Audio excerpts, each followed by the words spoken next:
Good morning again. Welcome back. I was just thinking, is there life after 3 days in San Giorgio? How are we going to go back to something less glamorous, ordinary life, bureaucracy, paperwork? We will survive, but there's been a little change in the program to make sure that we can all enjoy this just a little bit longer and leave the place with more memories. So the program change is on your table, so you can actually read it or have a look at what we put on your table. The change means that the lunch, will be a little bit more distant in the morning, in fact, actually in the afternoon. But it will enable us to have the rest of the afternoon free for a guided tour for anyone who has not yet visited the whole island and wants to enjoy it. And for those of you who would like to enjoy not just the island but also the rest of Venice, of course, the rest of the afternoon is free. So we moved everything up a little bit, cut a few remarks by the usual moderator who speaks too much, and this is the program now. So there will be a little bit of summary, some closing remarks by our president, goodbye, which will take 2 minutes, and then lunch and the guided tour. As I said, everything is on your table in case you want to take notes. Unless there's anything else, we can start. And we are just about 5 minutes late, but be it. We have 2 keynotes and 2 rapporteurs this morning. The first one, I would like to welcome them on the floor. There you go. We start with medical AI, legal, ethical, regulatory.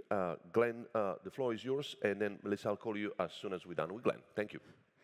Thank you very much, and thank you to the Foundation. I think we also should acknowledge Luciano has been dealing with a bad cold, but has been giving us amazing energy, so a big round of applause for him. All right, I've got this fun-looking box over here, so I think I can start now. Well, thank you, everybody. Having gone late in the program, I have the privilege of cutting a bunch of slides because people have said many of the smart things I hope to have said, but said it smarter than I will be. So I'll try to be a little bit briefer. Here are my disclosures to start with. All right. So I thought just to start at a level, a slightly higher level, what the heck are we talking about when we talk about medical artificial intelligence? And it's a pretty broad range of things, and that's what I want to emphasize to start with. Things like using AI to determine whether colonic lesions from a colonoscopy are malignant or benign. In vitro fertilization, there's a wide variation in the dose of follicle-stimulating hormones to try to get the production of eggs going, and AI has been used to try to have a patient-specific dosing. In mental health, we have chatbots already deployed in some tragic cases, leading actually to bad outcomes for patients, and some of these are not really done under the auspices of medicine, but grouped as general wellness devices that don't get any review. We have the Stanford Advanced Care Planning Algorithm, also known as the DEATH algorithm, which tries to determine 3 to 12-month mortality, all-cause mortality of patients to try to trigger palliative care discussion or advanced care planning. We have IDXDR, which was mentioned relatively recently, about diabetic retinopathy. And something that's becoming increasingly common in the United States, we have ambient scribing and ambient listening, as well as inbox management. So really wide variety of things. And one way just to organize this kind of garden is to say, and this is sometimes the way business people think about it, dividing these into business verticals. And while we're speaking a lot about the clinical vertical, that last one, so clinical uses of artificial intelligence, in fact, it's one of the most difficult, most expensive, and kind of the last places to go. And indeed, I think most of the early adoption is in one of the other buckets. In particular, the idea of administrative use cases, so registering and tracking patients, scheduling them, customer service. Some of this has already been outsourced for a long time in hospital systems, and that's made it an easier sell, and instead of outsourcing it, giving it away to AI. We also have a significant amount of financial AI usage, billing, claims insurance, eligibility determinations. And what's interesting in the United States, at least, is that we're actually seeing AI on both sides of the equation. So we're seeing AI draft prior authorization requests for physicians and hospitals, and then we're seeing AI on the other side evaluating those requests, making a first cut as to what to do. So my AI will talk to your AI, and we'll figure it out. But part of what's interesting here is thinking about what's lost at these interstices. You've got operations, including facilities, so all of the heating, all of the energy needs. And while most of the conversation is focused on the clinical as the highest risk, I want to emphasize that even some of these other use cases raise serious ethical and legal questions. So think about scheduling patients, for example. That sounds pretty neutral, scheduling a patient, right? But some algorithms, as was mentioned over the past couple of days, try to figure out when scheduling a patient, how likely is it that that patient is going to cancel? And if they're likely to cancel, let's overbook that slot for the physician so the physician doesn't have idle time. Well, who does the algorithm pick out as people likely to cancel? Those without good transportation systems, those without childcare systems, those with strong housing needs, perhaps the unhoused. And as a result, this seemingly neutral system to try to determine who should be scheduled might result in huge rushes or cancellations of the very patients who might need the most attention, whereas the high-resource patients are the ones that get the full time with their physician. So a seemingly neutral decision in administration might determine whether you see a doctor or not and how long, which might be one of the biggest determiners of your health. Okay. So again, one of the amazing things about the foundation is you've wowed us with art, you've wowed us with excellent food, and you've wowed us with excellent music. And so slightly inspired by Vivaldi's The Four Seasons, I'm going to give you, and only a lawyer could use this analogy, the four problems. So I'm going to suggest to you the rest of this talk to divide things into four major, and in my views, relatively unsolved problems as to medical AI. And I'm going to talk about each as a problem, but also emphasize the idea that there's also opportunities here. All right, what's the first grouping of problems? I'm going to call these alignment problems, although in artificial intelligence, sometimes this is used a little bit differently. Often people mean it's when AI will not achieve what the human goals are. I mean something adjacent to that, more in the dingy sewers with other lawyers. What I mean is the misalignment between different groups of people in AI, and the idea that actually incentives may not be aligned between the major players to achieve the good in a philosophical sense. Okay. So this is the first one. And an interesting thing about our time together so far, right? The title of the program is Global Health in the Age of AI, but a lot of our conversations have really been about health across the globe and artificial intelligence, and a lot of focus on kind of national programs. And I don't think that's accidental. In the old American film Field of Dreams, there is this dreamy moment where they talk about building a baseball field in the middle of nowhere, and they say, if you build it, they will come. But I want to say that's exactly wrong for artificial intelligence. Instead, if they pay, you will build, right? That is the logic in terms of what we actually get here. And as with pharma, which was alluded to a little bit earlier, we're talking about market systems where incentives will determine what gets built. What that means is that essentially we're unlikely to see a lot of build in global health if nobody's going to pay for it, if the consumers are not there. And more generally, this chart seems to suggest to you different things we could be trying to do with AI, not just in terms of imaging, diagnostics, prognostics, treatment, but from the ethics point of view, why are we investing all of this time, all of this money, all of this energy into building? Much of the conversation, I would say, much of the hype cycle, is in that last bucket, pushing frontiers. Take really excellent physicians and make them even better. Have them miss the very few cases they're already missing. Most of the real-world applications thus far have been in that second bucket, automating drudgery, billing, patient notes, that kind of thing. Optimizing resources may be something of interest, particularly to socialized medicine systems. But actually, what I want to suggest to you ethically, the big-ticket opportunity is that first bucket, democratizing expertise. Given the huge socioeconomic status disparities, access to physician disparities, both within countries and in particular across countries, if we could take quite mediocre physician services, quite mediocre healthcare, and make it available on scale to a much larger swath of the population, that would be a huge, huge win. But the system's alignment of incentives is not particularly well set up to incentive that kind of work, because essentially the innovation is flowing to where the money is, and the money are in some of these other buckets, at least obviously, and in the near future in a much more certain way. And as a result, part of what we have to think about is how to shift this alignment equation if we want to get the most ethically valuable forms of AI. Now, I want to emphasize, as is mentioned a little bit, that there's another misalignment going here economically, and that's environmental. I often say, and this is a slight exaggeration, maybe more than slight, that every time you run a ChatGPT query, or make a nice picture with DALL-E, it turns out a tree dies somewhere. It's not quite that direct, but there is this real environmental impact going on. And part of the issue is that we don't have adequate internalization of the environmental externalities by these companies. And to think a little bit about how we design the alignment of incentives in such a way that the environmental costs are brought directly to the user or to the supplier of the services, rather than merely experienced by somebody quite distal. Okay, a different kind of version of the alignment problem is that, unlike, say, in driverless cars, another form of AI that people often talk about, lawyers like to talk about, there are just many, many players in this ecosystem.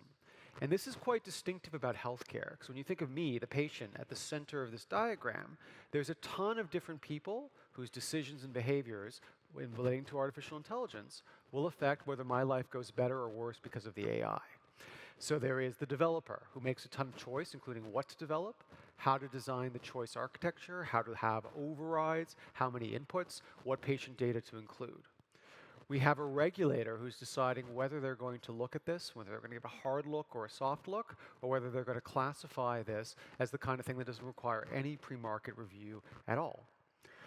You have a hospital system which may act as a purchaser or a co-developer that has to have a decision about what it chooses to let into its system, what it chooses just to look the other way, and what it chooses to block.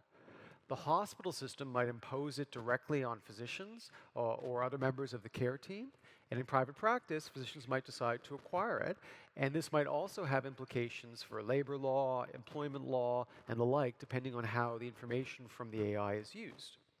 You've got insurers, both in the force of reimbursement, the people who pay for healthcare, who will make decisions about whether they will only reimburse for the AI system itself, as well as whether they'll only reimburse when the AI recommends something that's cheaper versus more expensive, and how their payment rules will vary.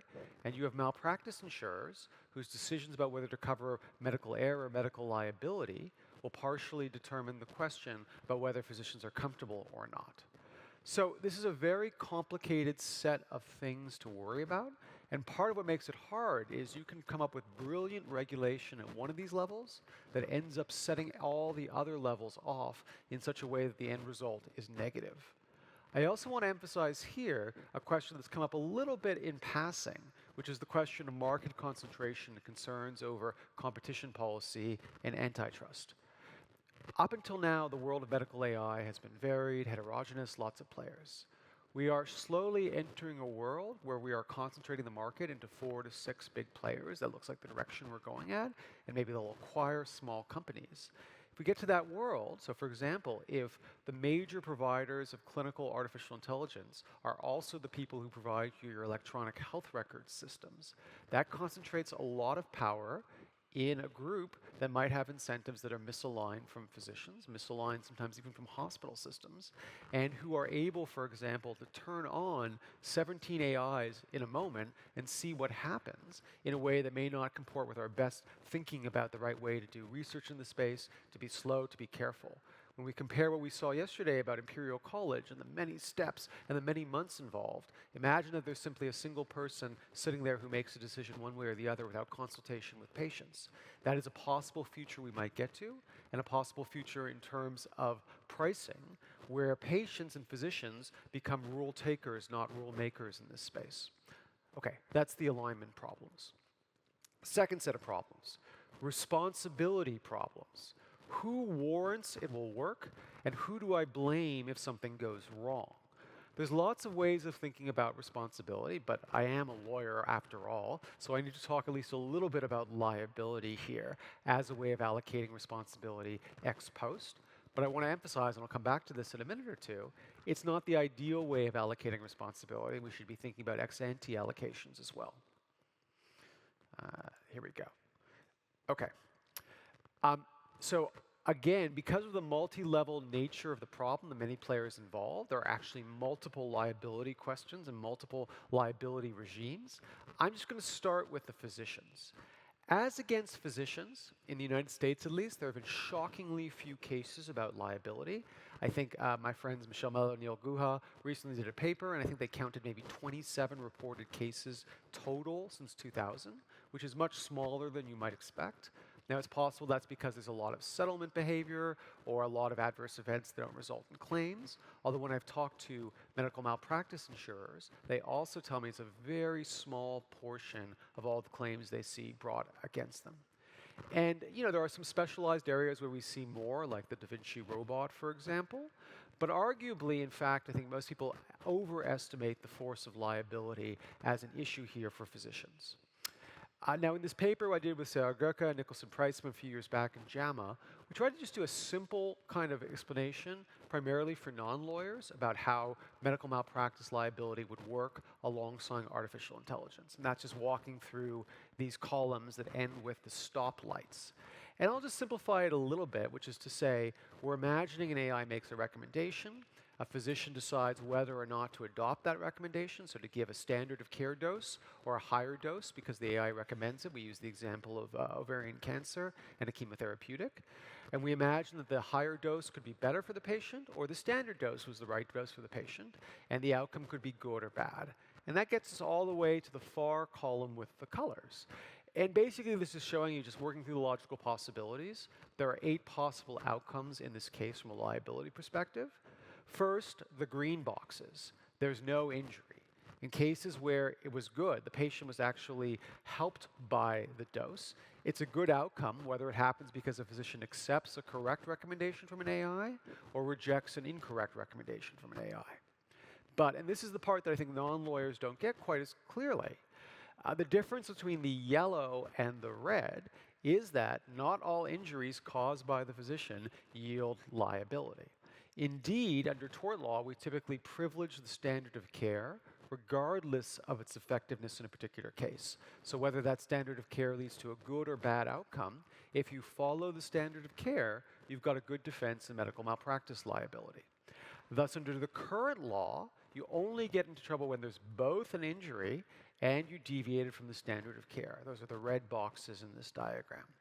Now, what does that mean practically speaking? If a physician said, hey, somebody's offered me this AI system giving me all these inputs, and I'm really worried about liability. What should I do with what the AI tells me?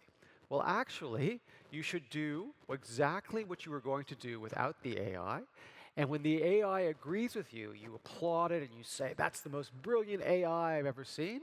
And when the AI tells you to do something different, you should do the opposite and say, that AI must be wrong. And so essentially, what is the right attitude to have from a liability avoiding perspective is to follow the standard of care, even in the cases where the AI tells you otherwise. Okay, that might be a good way to practice defensive medicine, but it's a profoundly depressing reality if the whole reason to have the AI is to personalize medicine and to find cases where, in fact, the physician's initial standard of care approach is wrong for this particular patient.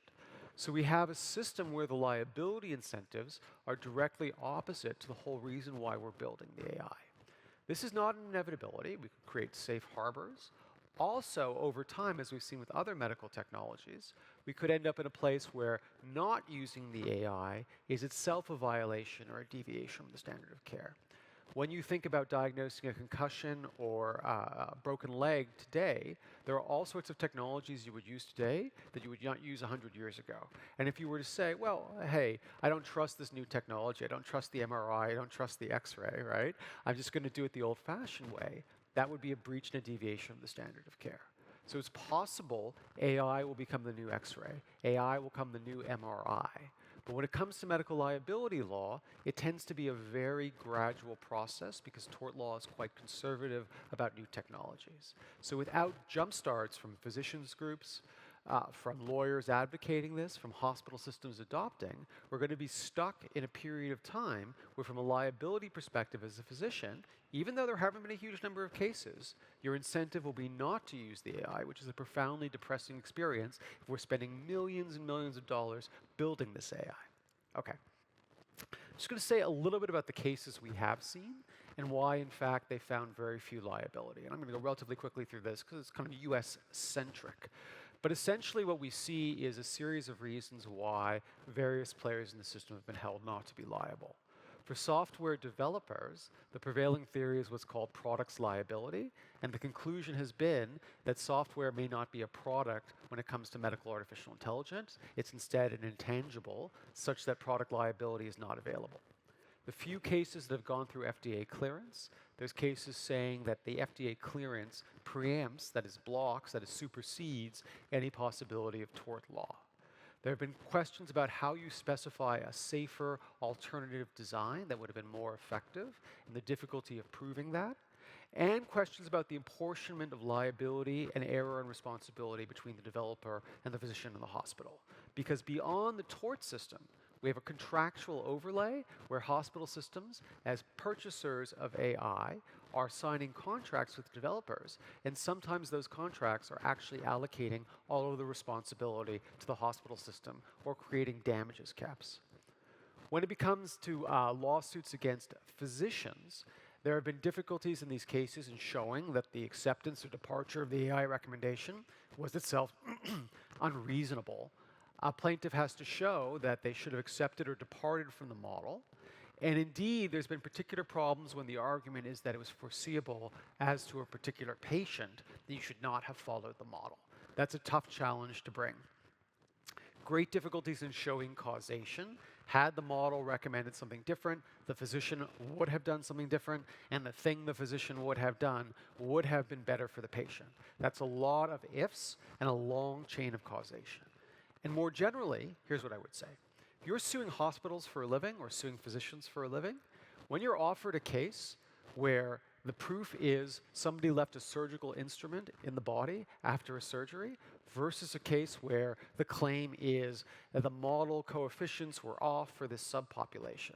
The first is just a much easier case to bring, and if the damages are going to be the same either way, are you going to spend the time hiring the experts, all the time learning about the algorithm, trying to fight trade secrecy, trying to get in there, or are you going to go for the easier case, especially if you're working on a contingency fee structure where you get a share of whatever the patient makes at the back end, so your incentives are to spend less, not more, as an attorney.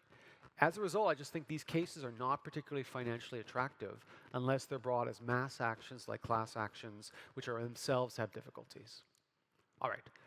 As against high liability, and I should say here, since everybody else is hawking their book, here's my book, a relatively recent book, but here's the good news. It's free. You can just download it. We paid to make it brand new free, and it covers not just the US, but across the world, the Gulf, Europe, East Asian countries, and the like, and does some comparative works on this. But in this book, we talk a little bit about hospital systems and their liability. My own view is if you were to concentrate liability on a particular actor, hospital systems would be the best ones to do it on because they have the resources, the wherewithal, and the expertise to be wise purchasers, to know their patient populations, and to know what good implementation will look like or not. And yet, the case law makes it quite difficult to sue a hospital system. There's what's called vicarious liability theories, but in the United States, the employment relationship or lack thereof of physicians in many hospitals makes that a problem. There's also what's called direct liability theories, so negligent credentialing or a duty to evaluate products. The idea that you as a hospital system, as a purchaser, may have some duties and you need to kind of credential or evaluate. These are hard theories to bring even as normal medical equipment. But as to medical artificial intelligence, I think they've been more met with skepticism than even anywhere else. Okay, I've been talking a lot about liability as an engine for responsibility.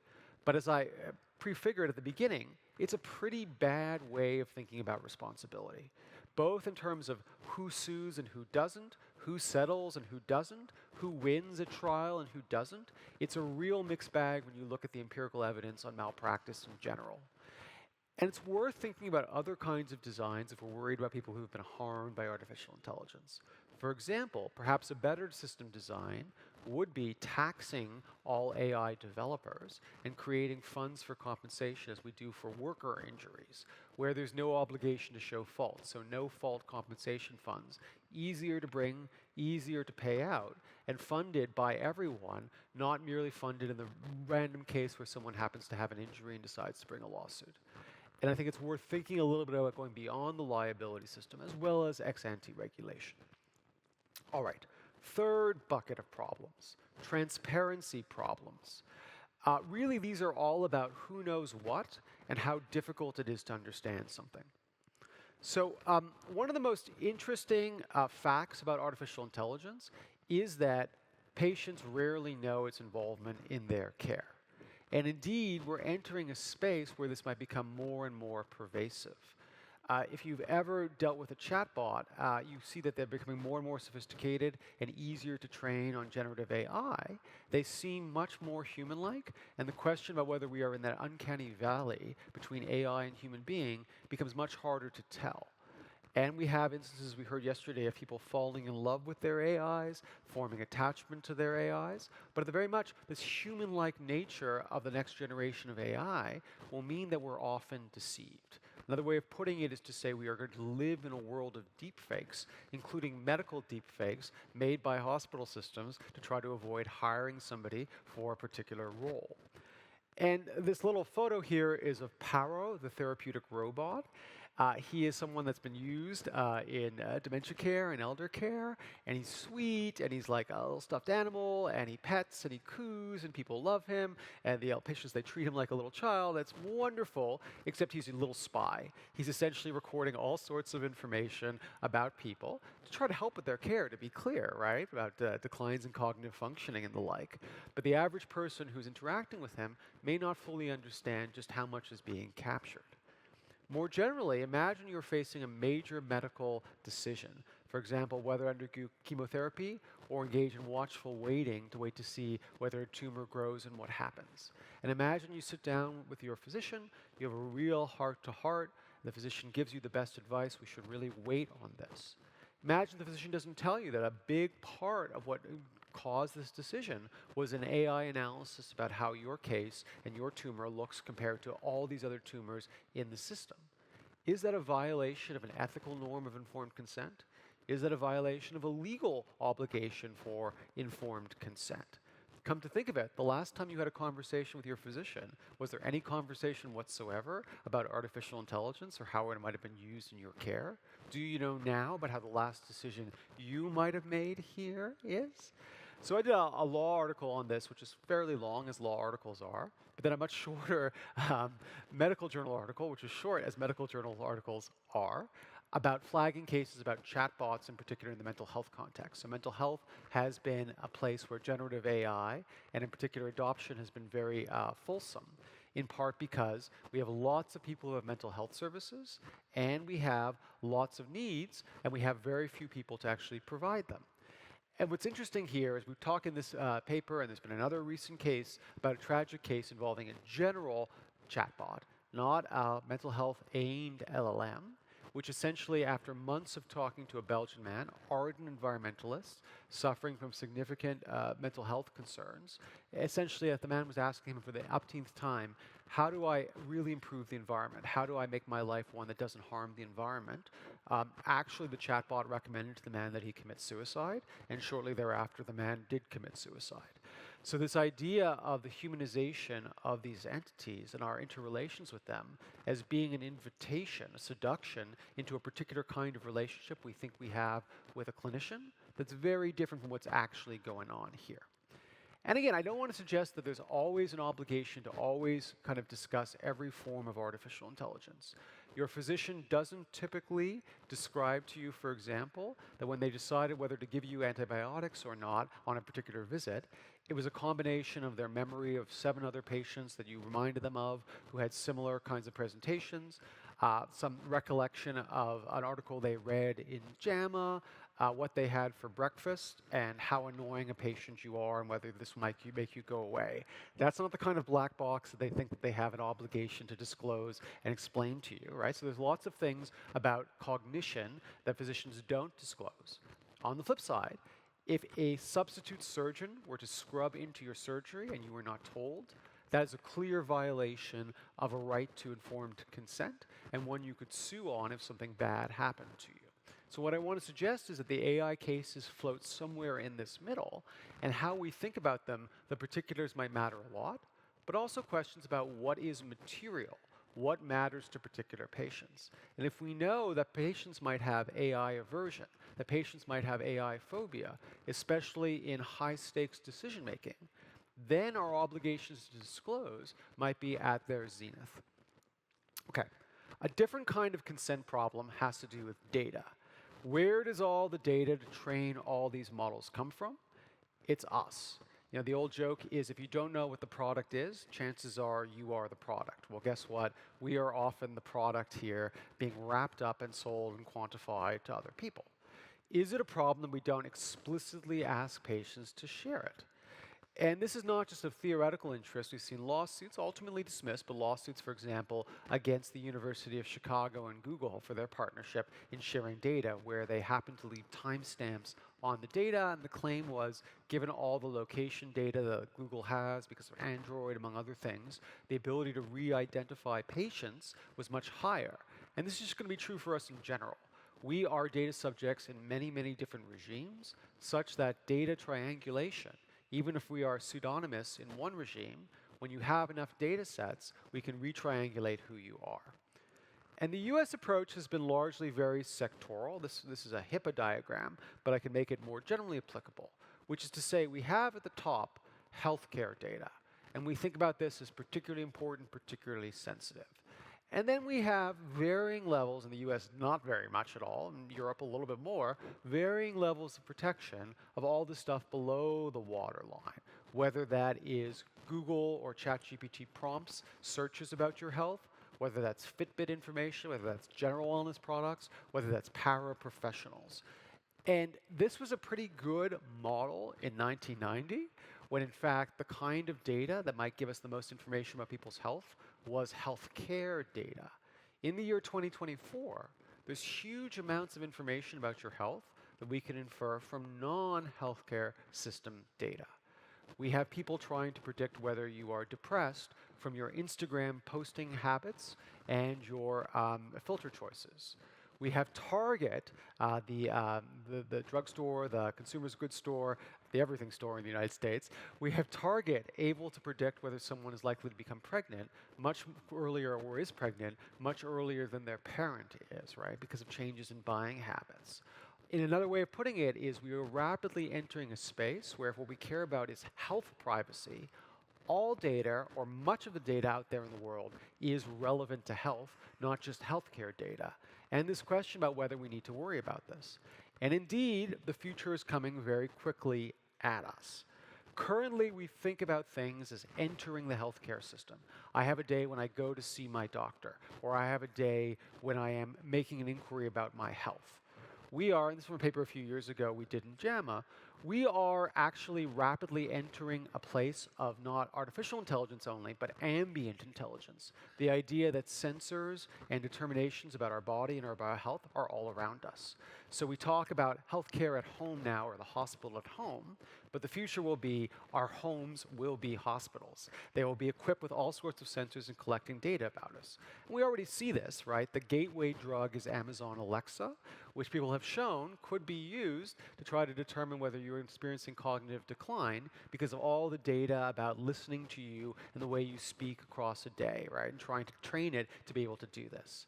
We're going to see increasingly for the aged, and these are wonderful things, just to be clear, but things that we should also think about. Fall detection sensors built in to homes themselves. And we're going to see probably some kind of concatenation of home building on the one hand and healthcare on the other. So as data subjects, it's not going to be that there's going to be a moment when we enter the healthcare system where we consent and when we go into the hospital and we understand this is the kind of thing that's being recorded. Instead, we are going to live in constant recording of our health. And guess what? We're basically doing this to ourselves, right? By slowly buying products that are part of larger ecosystems. And again, the value proposition is potentially huge here. I have parents in their 80s. I would love to have the sure-footedness of knowing that someone is constantly watching over them and can alert me the moment something goes wrong. But it is a really different relationship between us and the healthcare system, and I think we have to go into this with eyes open. Okay, one more about this, and then I'll switch to the last problem, which is to say, one solution to all of this is people just have to understand.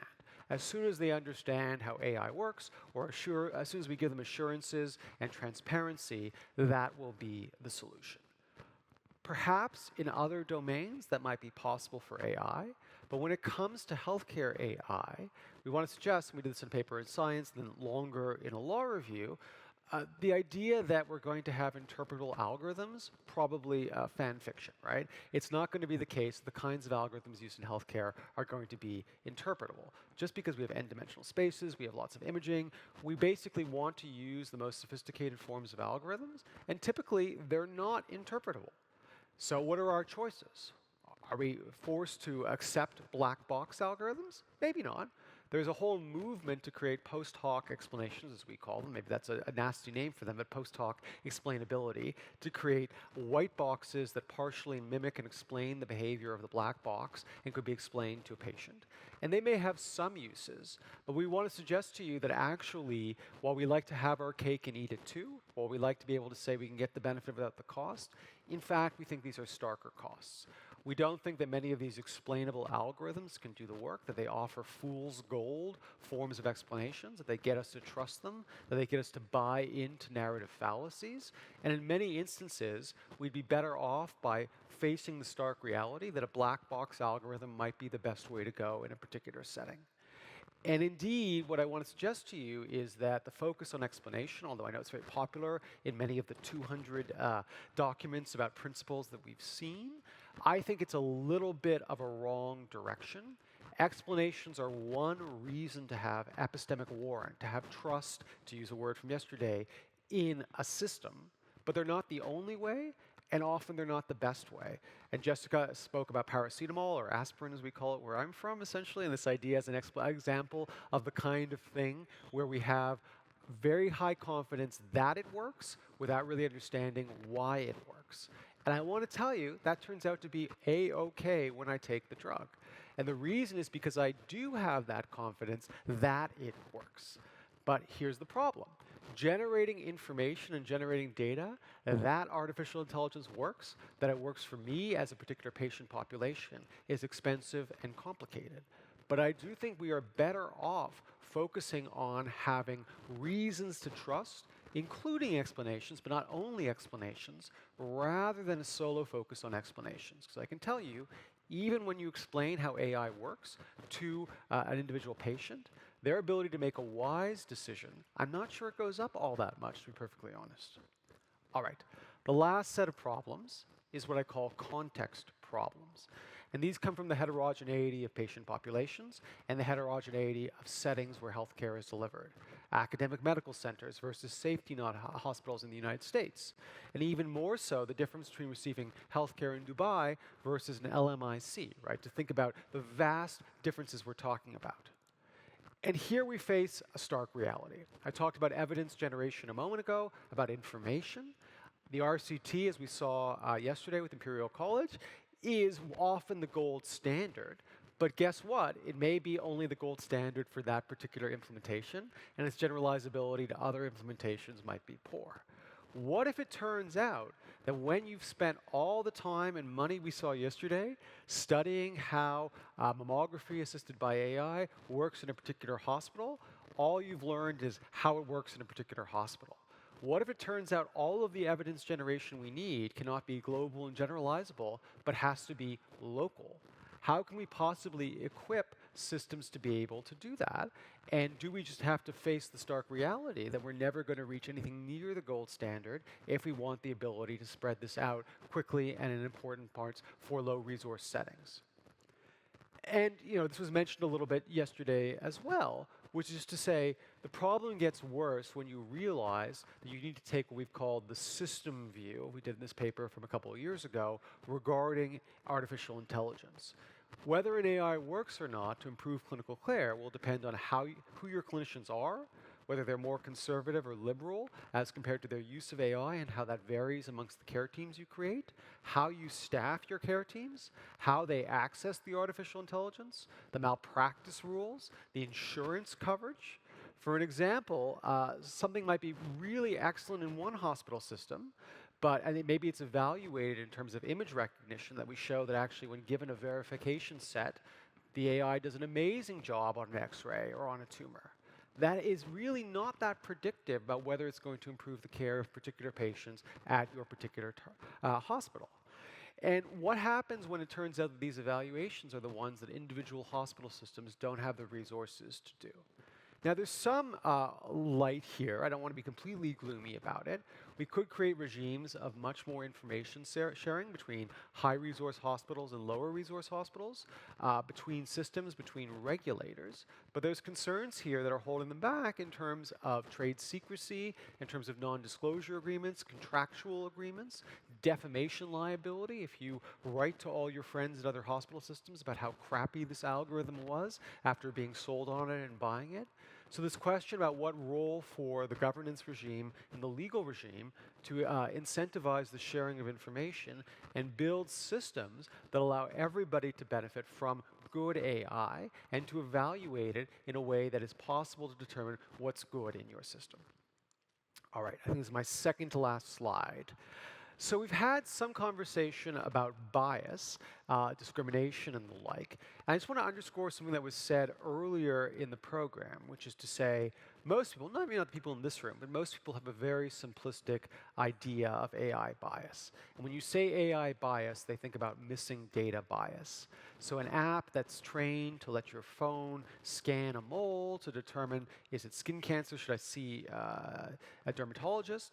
The app is largely trained on the skin of white men, and then it's deployed in sub-Saharan Africa, and we're missing the data we need. Okay, that is a real problem. It's actually a hard problem to solve, especially about bringing minoritized patients and their data into a system when there's reasons for lots of distrust. But it's a relatively easy problem to wrap your head around. Turns out there are much more subtle forms of bias problems out there that are worth just highlighting. One is measurement or classification bias, where practitioner bias is translated into what's in the data set. So women, for example, are less likely to receive lipid-lowering medication and procedures in a hospital system, despite being at a higher risk of presenting with hypertension and heart failure. That bias in terms of what is detected and what makes its way into the data propagates through the training data into the algorithm. But a particularly nauseous form of this bias is what Ziad Obermeyer and his co-authors in this famous paper call label bias.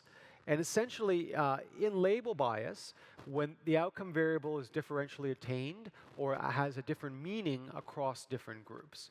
And this example from the US is a fairly good one, and I'll rest things here. Essentially, we have hospital systems and insurance companies adopting, this was in use for real patients, a high-risk care management program. And the idea is when patients are discharged from a hospital, there is a strong reason to want to keep them from being readmitted, both for their healthcare needs, but also for healthcare cost reasons. So, can we use an algorithm to try to predict which patients are at the highest risk of readmission, and can we give them more tender, loving care? More follow-up visits, a nurse perhaps coming to the home, all of this. But we can't give that to every patient, so can we pick out the ones that are most likely to face readmission risk? They did this, they deployed in the real world, and then these authors examined the data set in terms of who was preferenced. And what do they find?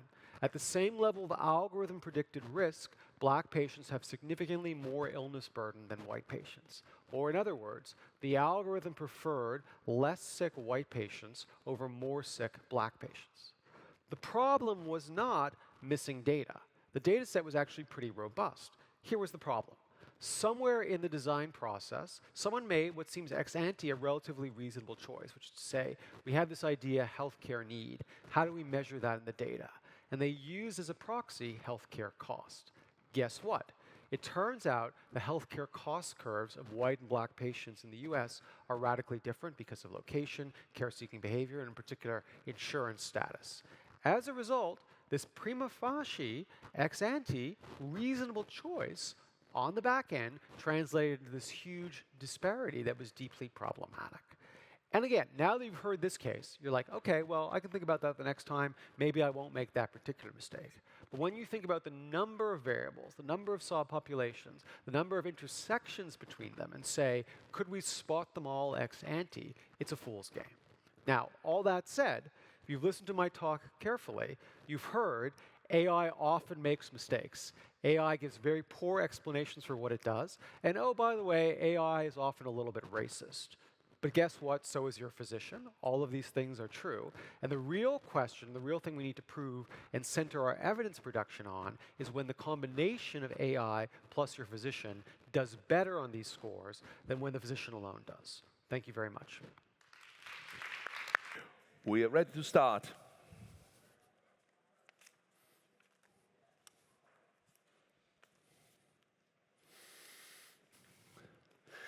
So while we wait for everybody to come back and make yourself comfortable, just a quick reminder, we have one keynote and a respondent before moving to the end of our 3 days symposium. I'm looking around to make sure that our keynote has arrived and the respondent. Sandeep, where are you? There you are. Thank you for joining us. So we can take things slowly. Please join me. And before I leave the floor to you, I'm just looking at any more people joining us the last minute. I think we're almost there. So as I said, we have Sandeep with our final, last big bang keynote. And Esther, who I see here, yes, brilliant. I'll call you to join us in a moment as a respondent, and then we will have just a little bit of Q&A and move on. The floor is yours. It's okay, I'll stand here. I'll be more comfortable behind rather than behind the stool. So firstly, I would like to thank the organizing secretariat, especially Professor Flirty and Dr. Jess Morley. But I also would like to thank the Cini Foundation, the Governing Council, and the staff. It's been just an exhilarating experience over the past 3 days. So thank you. This is where I stop being nice and try to be the provocateur and the contrarian. The reason is that we all have been incredibly nice to each other. There's been a lot of harmonious deliberations. So somebody has to be the agitator, so I take the role. For those who know me, that's very in contrary to my everyday persona, but let's add some spice to the mix. So first one is the word of the day. Just said the word of the day on the first day was infrastructure. Alex said data. I put to you the word, not just for today, but for the whole conference, was epistemic. It was used more than 40 times. This was a quasi-scientific count, to the point I had to look it up and look up the history of it. A bit of trivia here. Epistemic comes from epistemology, the Greek word, which means knowledge, but it was only coined in the early 19th century. Even though it was coined in the early 19th century, it didn't get started use after 1960. And then I don't know why. The spurt, the growth was massive, and I'm pretty confident the use of epistemic in this conference has added to the volume. Now, for today's presentation, I'm going to be talking about harmonization of AI regulation in healthcare. Unfortunately, I've been put in a situation where I go last, and I'm the one person who is coming in between you and the lunch. So I tried to make it a very dull topic, interesting, but you'll be the judge. Now, as an overview, I won't jump straight to regulation. I just want to set the scene as to why we should consider regulation in terms of the context of AI in healthcare. So I'll be talking about very briefly about the challenges that face the healthcare system, and then why we are exploring AI as a solution, and then we'll look at regulation proper and look at the possibilities of harmonizing a fragmented regulatory system, and then we'll look at the implementation process. Then I'll be joined by Esther, and we'll have a bit of debate around the aspects of harmonization. Now, we have a very knowledgeable audience here who have direct or indirect links with the healthcare system. So we all know very much that no healthcare system in the world, no health service in the world is immune to crisis. Even the best performing healthcare systems are facing challenges. And this has been exacerbated during the COVID pandemic, where we're seeing increasing stress and burden on the healthcare workforce. To the point, some of my colleagues have contemplated quitting their roles in the healthcare system. If that wasn't a challenge enough, there's also the very well-known fact of an aging population, where across the world we have an aging demographic. Previously, it was restricted to developed countries, but sadly, we are seeing an aging population even in developing countries. Now, here is the big challenge and the massive challenge we face, to the point the World Health Organization has termed it as the biggest ever challenge healthcare systems face, even bigger than the COVID pandemic we had. The reason is there's enormous amount of funding that goes into managing chronic conditions, but if you're a clinician, you know that treating complex chronic conditions means that the patients stay longer in the hospitals, they take up very precious beds, precious resources. Now we have the sad fact, we often blame AI is going to cause this harm, technology is going to lead to fatalities, but what about this situation where human-induced errors lead to adverse events, sentinel events, and even fatalities? So previously, there was a quoted figure of 250,000 deaths per year in the US, but that's been challenged because of the methodology of the study. So there's a more conservative figure of 22,000 preventable deaths in the US. In the UK, a study has postulated that about 1,700 deaths are caused because of medication errors. Another study in Australia hypothesizes or postulates 4,000 deaths due to diagnostic errors. If you thought those challenges weren't enough, we have the added challenges of access to high-quality healthcare because of geographical and financial barriers. There's also the demand outpacing the supply of workforce. We all know it takes an enormous amount of time to train medical doctors, and then there's also time taken to train nursing workforce and allied health workforce, and the demand outpaces the supply. So from that point of view, I put to you that AI is a technology because of its versatility, because of its multifaceted nature, and potentially having a semi-autonomous function can be explored as a solution. Now, this has been talked extensively in the previous presentations, so I don't want to belabor this. There's a plethora of AI applications, both in the clinical and the non-clinical field. This was also discussed yesterday. The FDA has approved increasing number of AI applications to the point now, by the end of the year, we are likely to have over 1,000 commercially available AI applications, but this pertains to the US. There's going to be more applications across the world. And this was again covered yesterday, but just to emphasize the point, the significant number of FDA-approved applications are in radiology, And for those who are conversant with machine learning can understand why, because convolution neural networks and medical imaging analysis has achieved a great degree of maturity. So no wonder we see predominant number of AI applications appearing in that area, but that might change because of the advent of multimodal models and foundational models. Now, we also seen studies where AI, if not outperforming human clinicians, has achieved the comparable performance to human clinicians, but in certain instances, AI outperforms human clinicians too. Now, this is interesting. With the emergence of large language models and foundational models, we have seen over time, as these large language models get better, they seem to have achieved an ability to answer structured medical questions at the level of medical graduates.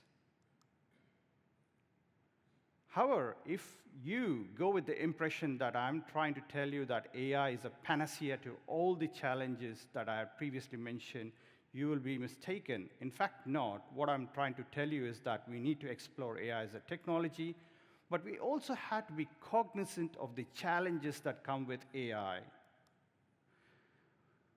This was already discussed. Again, I don't want to spend too much time with it, but there is the black box issue. In our discussion with, when Esther and I have a discussion, we'll talk more about this, but this pertains to a specific set of machine learning algorithms. Not all machine learning algorithms have this issue, but those who have, they have this opacity in decision making, and that can be challenging in a healthcare environment. And further to that, we have seen studies where AI has introduced biases. And why is that important? We do not want harm to be caused to vulnerable populations, so we need to be careful of those biases. Now, with the large language models, we are all aware of the issue of hallucination, where they make up stuff which comes across as facts.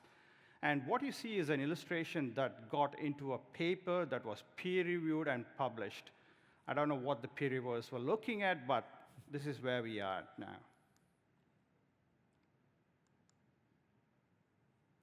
Well, this is not directly relevant to healthcare, but it's important from a challenge perspective. AI leads to a lot of, especially generative AI, leads to a lot of energy consumption, and that leads to environmental consequences, so we need to be cognizant of that too. Now, you may think, with all these challenges, why even bother with AI? I go back to that slide which I showed earlier about the challenges that we have and the potential of AI being able to address many of these challenges, if not all of these challenges. From that point of view, there is a bit of merit in exploring AI as a solution without even looking into the future when AI can achieve full level of autonomy or even sentience. Now, if that didn't convince you enough, AI has been indirectly recognized at the highest scientific levels through the award of Nobel Prizes for the physics and chemistry. This year, the people who got awarded were directly involved with various forms of AI. So if that's the case, and if it has convinced at least some of you that we should explore AI, how do we mitigate these challenges? So that's where the regulatory processes come into play. If that's the case, what are the consideration and regulatory process has to take into account? Now, this is getting a bit into the technical aspects, but it's important for us to be able to note when we develop machine learning models, there's a set standard process. This is not applicable to all kind of algorithmic processes. It can vary with different kind of algorithmic models. But generally, as a rule, what we do is we acquire data. We spend enormous amount of time cleaning up the data. For those who are involved with machine learning can understand that most of the time goes up in acquiring data and cleaning up the data sets. But once we have the data, we split up the data into two parts. There's the test part and there's the training part. And then we try to achieve the level of performance we require from that model, whether it's accuracy, precision, F1 score, or various other measures, because now we have natural language processing technical measures, so they have different kind of performance metrics. But what is interesting is, even after deployment, we still have an obligation. I mean, manufacturers and vendors have an obligation where they have to undertake external validation. We don't see much of it. And further to that, we also need to continuously monitor the performance of machine learning models, because we have heard of performance deterioration, but also the possibilities of danger and risks emerging. However, when we see how regulatory processes, with very few exceptions, occur, they seem to wash off their hands once they're given the approval for machine learning models, and they don't necessarily involve themselves in the total product life cycle. And again, a bit of technical stuff for those who are involved in MLOps can understand. There's much more to machine learning development. There's also the integration aspects, and a lot of regulatory processes don't take that into consideration. You can have a very well-performing in silico model, but if it doesn't get integrated into the clinical workflow, it's useless. So the World Health Organization has presented this. I lifted it off a World Health Organization publication where it presents an ideal way of regulating. We'll come to this a bit later. The other aspect that regulatory processes don't take into account is that the health system is very, very complex. For those who have got a clinical background can understand that clinical workflow can get very, very complex. In fact, some people have commented that the healthcare system is one of the most complex entities in the world. So here is the workflow in an ICU setting, and a lot of time machine learning development doesn't necessarily align with these workflows, and then we figure why machine learning hasn't been adopted in clinical settings. So I'm going through various considerations that regulatory processes have to take into account. This is another thing that has been discussed extensively in this conference. So again, I don't want to spend too much time. But we have seen data breaches, cybersecurity attacks, and that doesn't get accounted in many of the regulatory processes. While we don't have documented evidence where AI has caused harm in a clinical setting, we have seen AI cause harm elsewhere. Recently, there was this very sad episode of a teenager committing suicide because of where they attributed it to a chatbot. He had called the chatbot Danny. Basically, it was a shortened form of Daenerys Targaryen. For those of you who are Game of Thrones fans, know who I'm talking about. Now, to summarize the key challenges or the considerations that regulatory processes have to take into account, first, AI is evolving so fast that regulatory processes have to keep pace with that, and they're also dealing with a very complex healthcare system that also has to be considered in machine learning model development and deployment. And further to that, they also have to be cognizant of data breaches, cybersecurity attacks, and finally, whatever AI product that gets released into the market has to be safe, not just safe, but also efficacious, and that doesn't get accounted in many regulatory processes. So before we get to how we address all of those challenges, I just wanted to go through a quick tour of what's currently happening in terms of regulatory processes. Using 3 example countries, Sarah did spend a bit of time looking through the FDA process, so I won't spend too much time, just give you a bit of overview. We also have Esther, who used to be FDA, who can respond to that. But what I wanted to highlight is some elements that can lead to harmonization. Firstly, FDA, of all the regulatory agencies in the world, has been a pioneer in establishing streamlined and specialized pathways for AI regulation. To the best of my knowledge, there is no other regulatory entity that has a set established streamlined regulatory pathway for AI in healthcare. Of course, the MHRA in UK has mulled and contemplated on setting a regulatory pathway, but there is, to my knowledge, no other agency that has a streamlined and regulatory pathway. The other thing I admire about FDA is that they regularly issue guidance and undertake extensive consultation with stakeholders. Now with the EU, while they don't have a specialized and a streamlined pathway for regulating AI, it does have some merit in its process that it is the first jurisdiction that has issued a specific AI Act.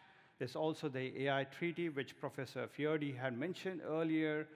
In addition to that, they place a lot of emphasis on fundamental human rights and ethics, which is missing in the US regulatory process.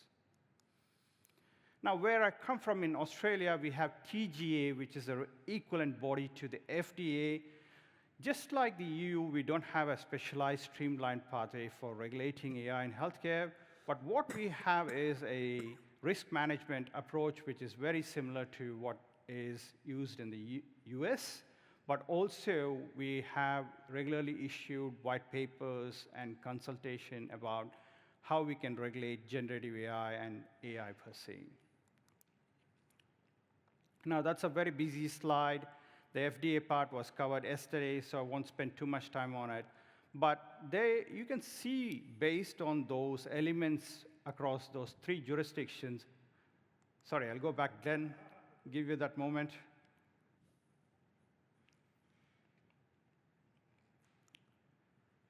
So what we see from review of just those 3 jurisdictions, I've done a bit of review of other jurisdictions too, is that a large part of them focus on the risk management approach, which is very practical, because if you focus on the technical metrics and the algorithmic per se, with the evolving AI, those kind of measures become outdated. So looking at the end outcomes is probably much more practical and much more efficient. So that's why we see that common element across jurisdictions.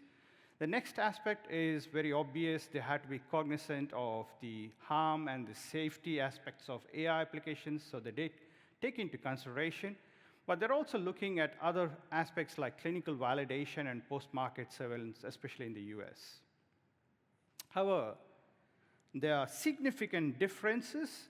I won't be able to recount all the differences, but some of the important differences are the regulatory structures.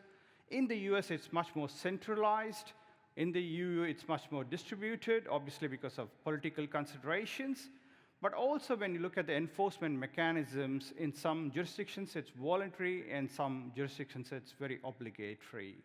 So that can lead to a lot of problems.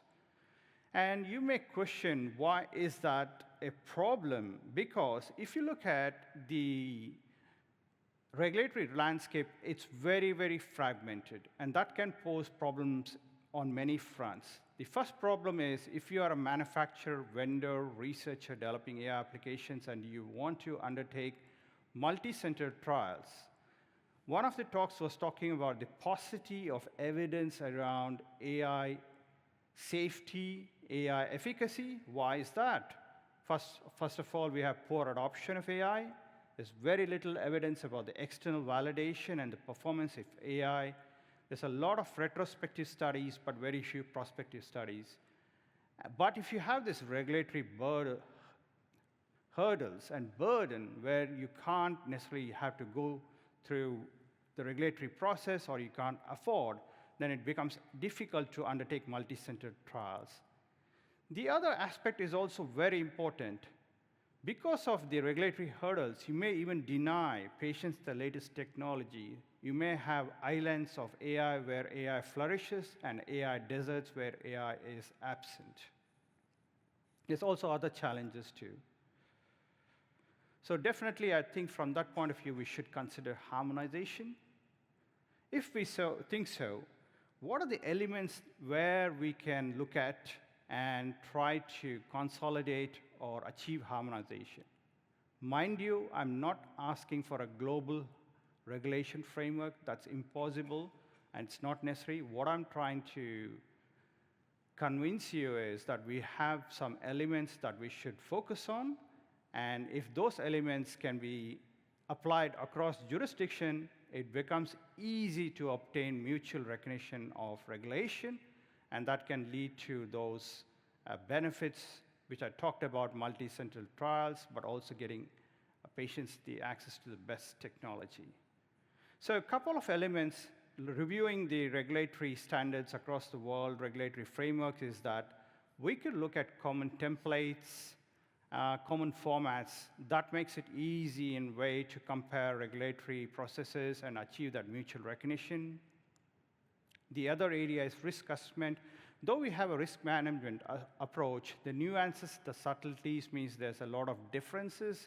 So we can achieve unified classification, shared methodologies in that area. And this is an area which is really underdeveloped.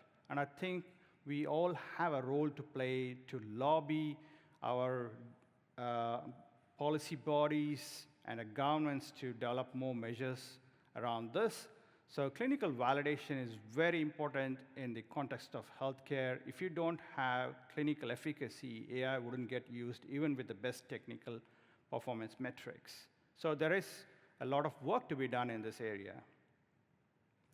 Now, this is a very crowded slide, but what I've identified is reviewing the regulatory frameworks where there is possibility to achieve harmonization and commonality.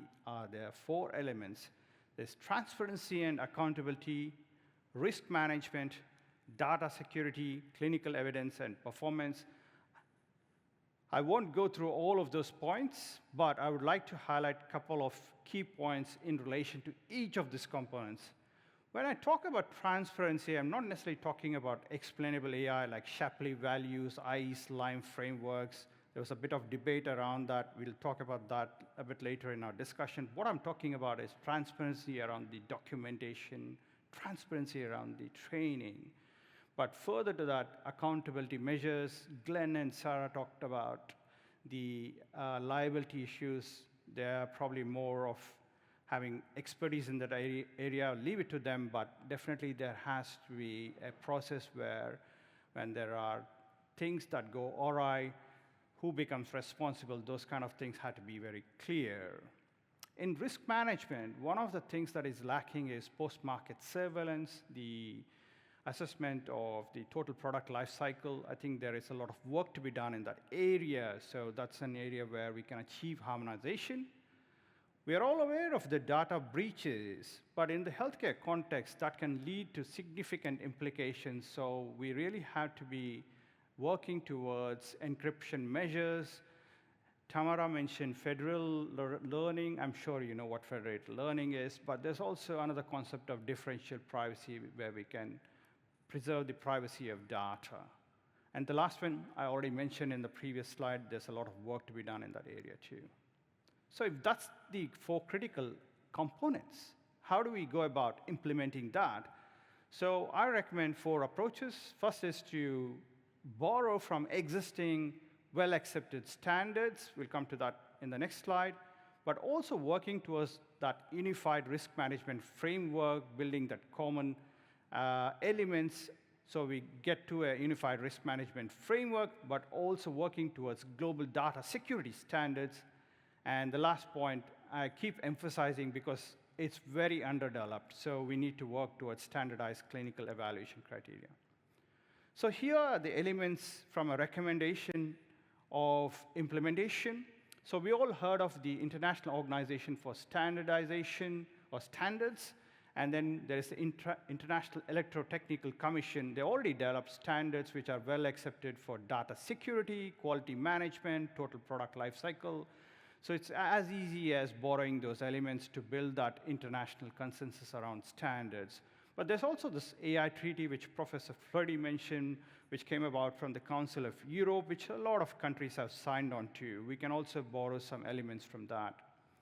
From a unified risk management framework, really the emphasis is around continuous risk management as opposed to stopping at the point where it gets approved and released into the market. Data and security standards, achieving encryption standards, and working towards privacy-preserving technologies like differential privacy. From a standardized clinical evaluation criteria, I don't want to spend too much time on it. It's very evident what we need to work towards. External validation, but also interoperability standards, which just talked about how even within nations, there is variance within interoperability. However, if I tell you that this is all going to be easy, I'll be lying. I'm very cognizant of the challenges that come about harmonization. There's going to be the evolving AI technology and the regulatory process trying to keep pace with it. But also, across the world, we know that there is resource disparities. Not all nations have that capability to achieve or attain regulatory standards at the level we want to. And further to that, consulting and coordination will be a major challenge. However, it's not a pipe dream that I'm selling you. We already have the International Medical Device Regulators Forum, and indeed, they have a working group trying to achieve harmonization of regulation standards. This is a very important body, International Medical Device Regulatory Forum, because outside the core founding member nations, there's a large body of observer nations and representing the global south. So they do have a working group, so they're working on it. So what I'm saying is not without precedence. So if we build on that, there is a very, very possibility we can achieve harmonization of regulatory standards. Obviously, there's much more detail to that, and there's a lot of work to be done in that area. For more details, I refer you to this preprint of mine, which is available on double SRN platform. But fortunately, it's also been accepted by a journal, and it's likely to be published by the end of the year. With that, we come to the end of the presentation, and I thank you for your attention and patience to this very dull but very important topic.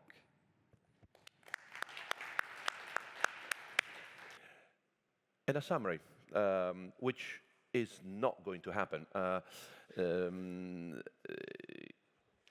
There is no way, and I say this with full honesty, that anybody, bot included, could summarize these 3 days. So what I'm going to do is just to share some impressions, and I will do that quickly, because all the speakers this morning have managed to gain a minute or two on the way to lunch, and I don't want to take advantage of those extra minutes at all. So a couple of impressions following my notes, but before that, I also wanted to apologize for the names I mispronounce, the questions that could not be aired, and the hands I didn't see. It's a human enterprise, so please forgive me if I miss any of you. I hope that there will be still time today for more exchanges. Apologies, done, and then for my British side being satisfied. A couple of impressions, and they're pretty superficial and trivial, so do not expect anything deep. It is obvious that we have a few keywords. We have the infrastructure, then we had data and epistemic. Now, we didn't, Sandbit and I, we didn't get sort of any agreement on that, but obviously ending with a philosophical word made me very happy. There are many other keywords, of course, during the day, and one thing that we can probably do is to download the whole recording and do a bit of a scanning of what words were more frequent, apart from the obvious one, which is AI and global health. Those keywords suggest, obviously, the next step, which is equally trivial. Disruption. We heard that everywhere in this event as well. When you start talking about the disruption that AI is bringing to global health, but not only, there are two things that during these days became obvious. That's the philosopher speaking. Disruption of what exactly? Well, one is the past equilibria. I have a quick list here, but what means to have a device? What kind of notes we would expect to have between patient and anyone who gives any level of care? Liability, trust, infrastructure and data. All those equilibria that come from the past have been disrupted by this new technology. we've been on this disruption sort of wave for some time. It's called digital revolution for a reason. A long time ago, people thought it was just another communication stage in the TV, radio kind of world, internet and everything. Of course, now, today, they know as well, not only us, but they also know that it is a historical change. So fundamental equilibria in the world of care at every level, health included, are being reconsidered. That's step number one. So disruption of equilibria, but also disruption of expectations, which is the other side of the coin. Essentially, what you expect to be processable. Well, as I mentioned, my grandfather certainly could not imagine yesterday that you could process data about patients at this level, with this accuracy, with this tailored amount of attention, precision, and so on, but also what is predictable, what is preventable. All those expectations are, again, as we heard these days, up in the air. So disruption of equilibria, disruptions of expectations. This leads to what we heard in the past 3 days, today included. New issues, new problems, new challenges, local, global, international, across the board, diagonal, intra, infra, up, down, at all levels, on one leg, on two legs. Disruption means certainly new challenges. I did mention yesterday that that leads to the next stage: disruption, equilibria, expectations, and therefore, shall we say, new challenges. Next, what do we do about the new challenges? Well, as I mentioned recently, I said, well, you can either take the system, the old equilibria, the old expectations, and try to extend them, adapt them, make a little step, add something, remove something. In other words, you can try to update the system. Sometimes, if the disruption, as we think it is, given what we're discussing, is so deep, so wide, so profound, and it touches the DNA of what we are doing, well, then sometimes you really need to upgrade the whole system radically. So it's not enough just to say, look, a little bit of this, a little bit of that, but for example, this sort of international understanding of what healthcare means, the sort of understanding of what a device is, or what it means to have a relationship in terms of a written note going to the hospital, the liability, the sort of influence that companies have, etc. It takes only a little bit of rewriting of old rules. Sometimes you need to jump into the unknown. I think we did this here at the Fondazione, and I think more needs to be done. Which is the last point I want to stress. I promise to be brief, and I shall be. The last point is that if you look at human history, and forgive me for this philosophical moment, there isn't that much that any generation can do about the future. That's a sad, realist fact. So the philosophical view that you go to the board and start drawing, oh, we shall do this and this and that, we shall reform, we shall change, new rules, new regulations, new practices, new education, it's nice on the board, but history doesn't work that way. The way it actually works, and we all know that, so it's just showing to you that I know that you know, is that amount of change you can actually implement. It's small, it's partial, but I'm a believer in the existence of that amount of change. So to anyone who replies to the philosopher, look, you must be deluded. History is what it is. Things will always go the way they will have to go. There's nothing you can do about it. Momentum, old practices. In other words, this disruption brought about by AI to global health will take the steps that it needs to take. New equilibria will emerge. New expectations will be shaped. Stop thinking that you can make a difference. Well, to that person, the reply is, you are almost right. You're not wrong. But there's a space. There's room for intervention. The intervention is called design, another word that we have used quite extensively in the last couple of days. the ability to think in terms of what kind of human project we want to implement today for us and for future generations. So it's not to deny to the skeptical, the pragmatist, the person who say, look, I'm a realist, come on, no. Both feet on the ground, things will go the way they have to go.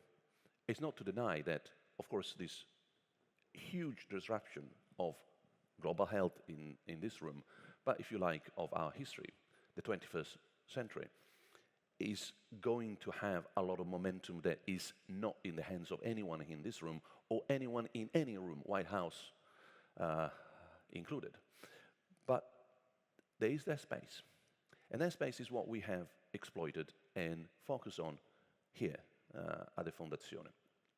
In that space of design, the point becomes understanding much better what we're doing, and there's nothing like a robust, as we would say back in England, discussion among experts to go deep enough and see what is exactly going on in the world, so understanding, analysis, and then the synthesis of what could happen in that space of design. What kind of recommendations, what kind of suggestions we can make, because I know we are on record, so shall we say this aloud? We know better than the policymaker, the lawmaker, the decision maker, who needs our input to make sure that she does a good job. So the synthesis of these 3 days is a snapshot of what is going on and some recommendations to make sure that whatever space there is, and there is some, for good design and good regulations and good policies, will be taken advantage of.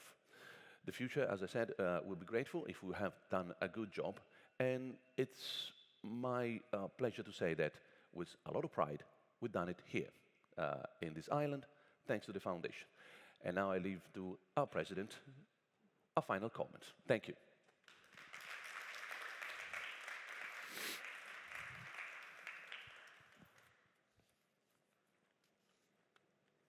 So, thank you again for coming here. I think that the scope that we have, the Cini Foundation, had, we try to collect, and I think, thank you to Luciano, we collect a group of people in terms of competencies, passion, brain, and the sense of purpose. I was really hit by the fact that I was perceiving that we are not only speaking about AI revolution and so on, but we have health on the other side. That means the patients.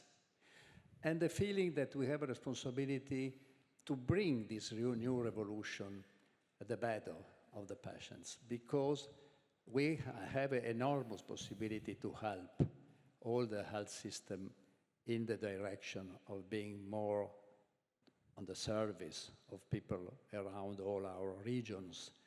So this is one important point. We, as Cini, probably we are on the side of the optimistic, I will say, of people that think we must and we have possibility to influence the revolution, influence the movement.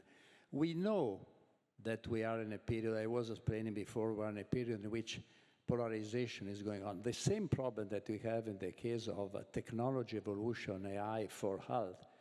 Obviously, we have in a climate change, we have polarization, we are speaking about strategic autonomy.